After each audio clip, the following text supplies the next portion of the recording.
রেতপুর গ্রামে সুখিয়া নামের একজন ব্যক্তি থাকতেন।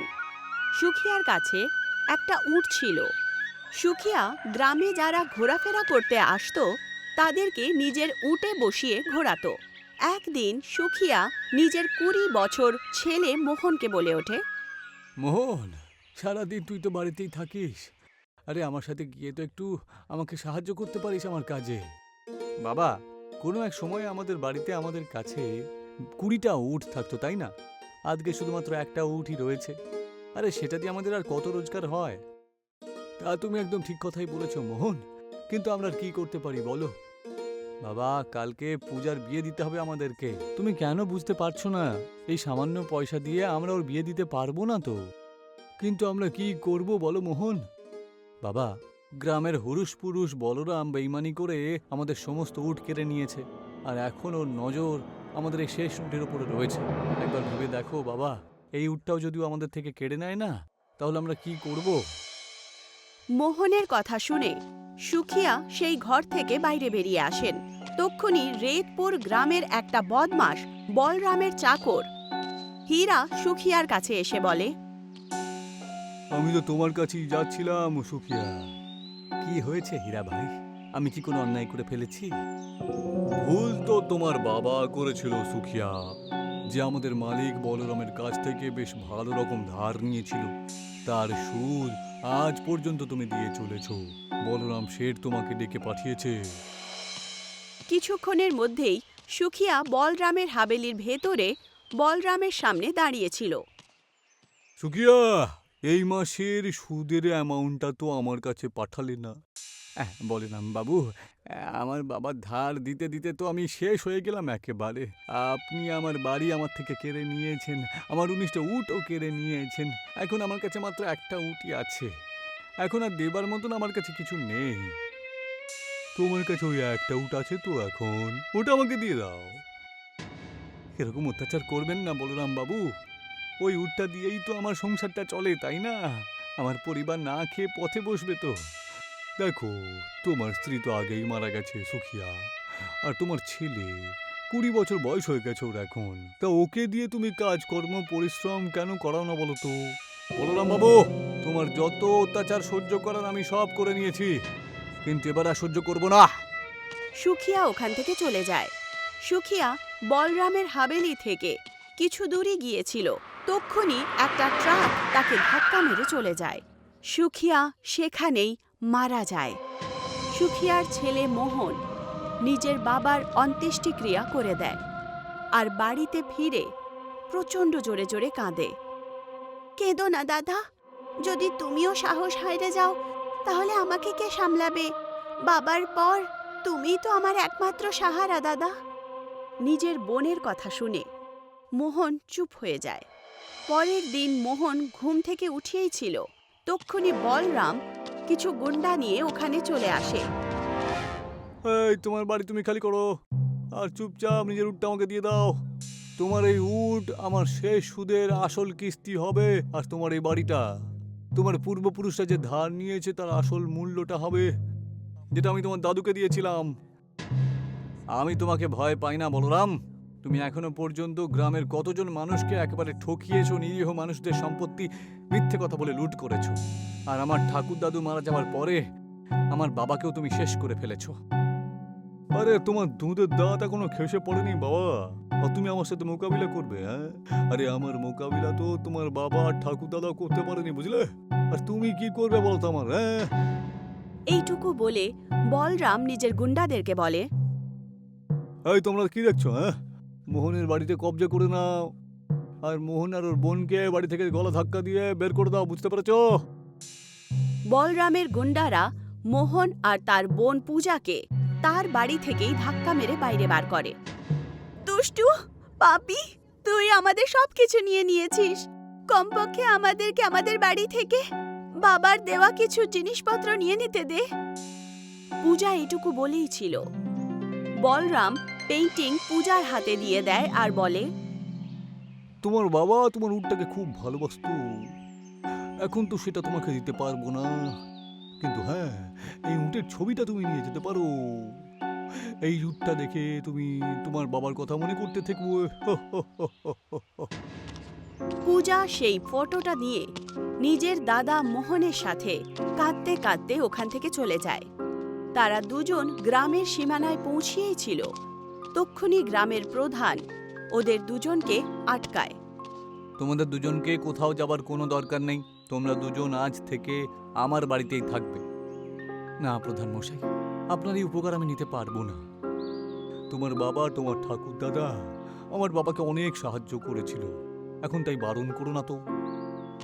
প্রধান মোহন আর পূজাকে নিজের বাড়িতে নিয়ে চলে যায়। রাত্রিবেলা পূজা নিজের বাবার কথা মনে করে কাঁদছিল। তক্ষুনি তার কানে একটা উটের আওয়াজ চলে আসে। এখানে তো আশেপাশে কোনো উট নেই, তাহলে এই আওয়াজটা কোত্থেকে আসছে? কিছুক্ষণ পর তার কানে উটের বলার ক্রমাগত আওয়াজ চলে আসে। পূজা দেখতে পায় যে সেই আওয়াজ ফটোর ভেতর থেকেই আসছে। পূজা যেই মাত্র সেই ফটোটাকে দেখে, তখন সেই হীরের উট ফটোর ভেতর থেকে একটা মরুভূমিতে চলে যাচ্ছিল। পূজা নিজের ভাই মোহনকে বাইরে ডেকে আনে। কি হলো পূজা? দাদা, এই দেখো, এই ফটোর মধ্যে হীরের উট হাঁটছিল আর কথাও বলছিল। মোহন সেই ফটোটাকে মন দিয়ে দেখে। যেইমাত্র মোহন সেই ফটোটাতে বানানো হীরের উটটাকে হাত লাগায়, হঠাৎ করে সেই হীরের উট ফটো থেকে বাইরে বেরিয়ে আসে। এটা দেখে পূজা আর মোহনের চোখ আশ্চর্যের কারণে ছানা বড়া হয়ে যায়। আমাকে দেখে অবাক হওয়ার মতন কিছু নেই, বুঝতে পেরেছো? আমি একজন জাদুর হীরের উট।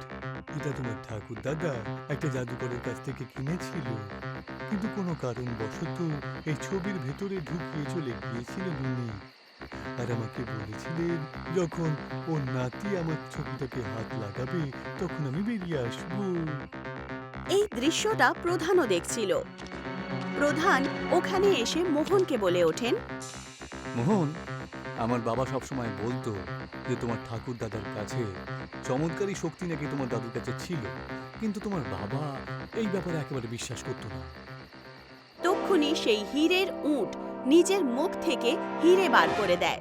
এই হিরেগুলো দিয়ে বাজারে বিক্রি করে এসো যাও, তুমি কোনো সাধারণ মানুষের নাতি নও।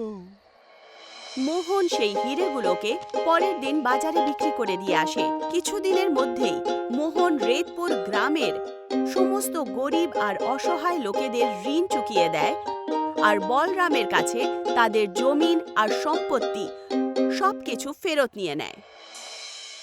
আরে ব্যাপারটা কি বলতো? এই বেটা মোহনের কাছে এত সম্পত্তি ধন কোত্থেকে চলে এলো বাবা? আমি তোর কাছ থেকে আর ওর বাবার কাছ থেকে সবকিছু কেড়েই নিয়েছিলাম।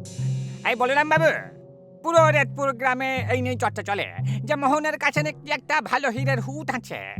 জবে থেকে ওই হীরের উটটা মোহনের কাছে চলে এসেছে না, শুনেছি নাকি ওর হীরের উটটা নিজের মুখ থেকে হীরে বের করে। এই বিশ্বাস তো আমারই হচ্ছে না। মোহনও নিজের বাবার মতনই মূর্খ দেখছি। মোহন সমস্ত গ্রামের সম্পত্তি আমার কাছ থেকে দ্বিগুণ দাম নিয়ে ছাড়িয়ে তো নিল, কিন্তু ওর যে 20টা উট ছিল সেটা আমার কাছ থেকে এখনো ছাড়াইনি। কিন্তু কিন্তু তুমি দেখো, এবার আমি ওর কাছ থেকে আমার কথার জালে ওকে জড়িয়ে ওর কাছ থেকে সোনার উটটা নিয়ে নেব। পরের দিন বলরাম নিজের চাকর হীরার সাথে মোহনের হাবেলিতে পৌঁছে যায়। তুমি তো তোমার বাবার মৃত্যুতে সেই দিনকে খুব কান্নাকাটি করছিলে। ওরে মূর্খ, তোমার কাছে যখন ওই হীরের উটটা চলে এসেছিল তাহলে তো সবার আগে বাবার সম্পত্তি তোমার ছাড়িয়ে নেওয়া উচিত ছিল, নাকি ওই গ্রামবাসীদের সম্পত্তি? এই নিয়েই তো আপনার সাথে আমি কথা বলতে চাইছিলাম বলরাম বাবু। বলুন, আমার 20টা উট আর আমার পূর্বপুরুষের বাড়ির দাম কত? তোমার 20টা উট আর বাড়ি তোমাকে ফিরিয়ে দিতে পারি ঠিকই, কিন্তু এর বদলে তোমাকে তোমার ওই হীরের উটটা আমাকে দিতে হবে। বলরামের কথা শুনে মোহন গভীর চিন্তায় ডুবে যায়। ঠিক আছে, আমার হীরের উটটা দেবার জন্য আমি প্রস্তুত রয়েছে, কিন্তু আমার একটা শর্ত আছে। কিরকম শর্ত? আমার সমস্ত সম্পত্তির সাথে সাথে তোমাকে তোমার নিজের সব সম্পত্তি আমাকে দিয়ে দিতে হবে। কিন্তু আমি রাজি।